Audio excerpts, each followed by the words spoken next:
Hello, welcome back to Zatu's YouTube channel. Today I am looking at 6 alternatives to Carcassonne. Carcassonne is a modern classic board game of laying tiles and making forts, farms, paths, linking them all together and claiming those for points. So if you like tile laying, then but you're bored of Carcassonne, even though there's about 1 million expansions, then these are some alternatives that you might want to look into. First up, we have Isle of Skye. Now, this is probably the most direct comparison to Carcassonne in terms of how it looks. In Isle of Skye, you are bidding on tiles that your opponents put out. So your opponents will put some tiles out, they will scrap one, they will set the prices for the other, and you will decide whether to buy them or not. And you're looking to achieve different scoring objectives. I think there's A to E, depending on how many players there are. But each round, only 2 of those will score. And it's about aiming to get some points in the short term, but also looking ahead to those objectives that are going to score in the long term as well. The tiles are really nicely done. There's elements on them like buildings, animals, and those sorts of things that you're tying into what you're trying to do. Isle of Skye, for me, I prefer it to kind of vanilla Carcassonne. It's just as easy to teach, I've found, and I get a lot of fun from it.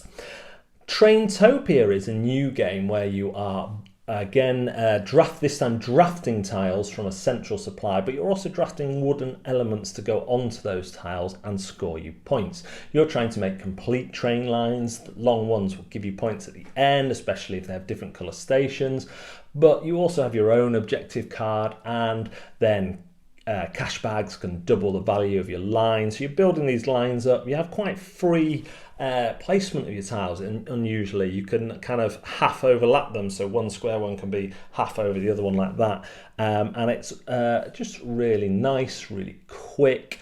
And I like drafting different elements. You're not just all drafting cards or all drafting one type of thing. You can draft the tiles, or you can draft the wooden components and use them in different ways. So I really like that. Small Islands is a underrated gem. In Small Islands, you are laying out tiles and making these islands and claiming resources on them and all sorts. But what really makes this game is another clever objective system. In the base game, you just draw an objective card and that's what you're trying to do. But in the advanced game, you draw half and half and you make your own objective cards from the halves. And it just works really, really well. I really, really like Small Islands, and I hope that more people check it out. Whistlestop is a pick up and deliver game, but it has tile laying and making routes through from one side of the board to the other, and trying to do that with maximum efficiency because moving costs you coal or whistles.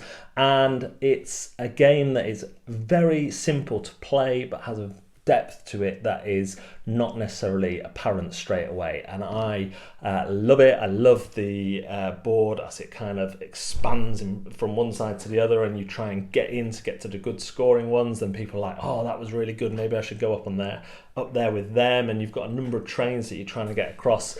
It just works really, really well. Pipeline is a bit of a sideways choice here, but you are laying tiles to make your pipelines. This is a heavier game and it does require a deeper level of understanding. There's more complexity there as you work out how these pipelines are going to run. There's things to take into account. It feels like the game goes super fast and you haven't got enough time to do everything. But kind of the main thing is building up your pipelines to achieve the means that you need. And you need to turn like crude oil into premium oil so you can sell it at the best price. Money is tight and you don't know whether you should get a machine to automate all that movement, but that's going to cost more money, but it will make you more money.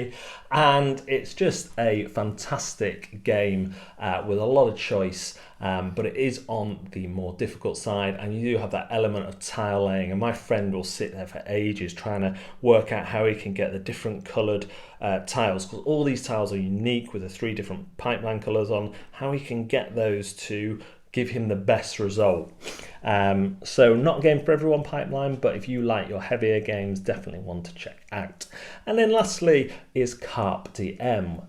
This game just goes up and up in my enjoyment factor. You are again drafting tiles from a central display. Each of the stops will have 4 tiles on, and you'll move from the one you're on either left or right, and then take one of those tiles and place it onto your own player board, which is a square grid, and you're trying to make little buildings which give you bonuses. And it just works super well. Again, there's a lovely scoring mechanic on the side where at the end of each round you will choose to place one of your tokens between 2 different scoring cards, and you have to score them both. If you don't get any points for one, you're going to lose 4 points. So you really have to kind of aim short term again, because in the first round some people just sack it off. They're like, first round I'll build for the future, but then someone takes that spot between those 2 cards that you were building for. So you've got to take all the scoring options into account. Despite that, it doesn't feel heavy, and there's just a joy about building things. When you build on your player board, you'll have your own unique aims to try and build buildings across certain lines or elements across certain lines. It works really fantastic. This list of alternates is a really great list, and I would highly recommend checking out some of these 6 games, because I think there's an argument for all of them being in your collection.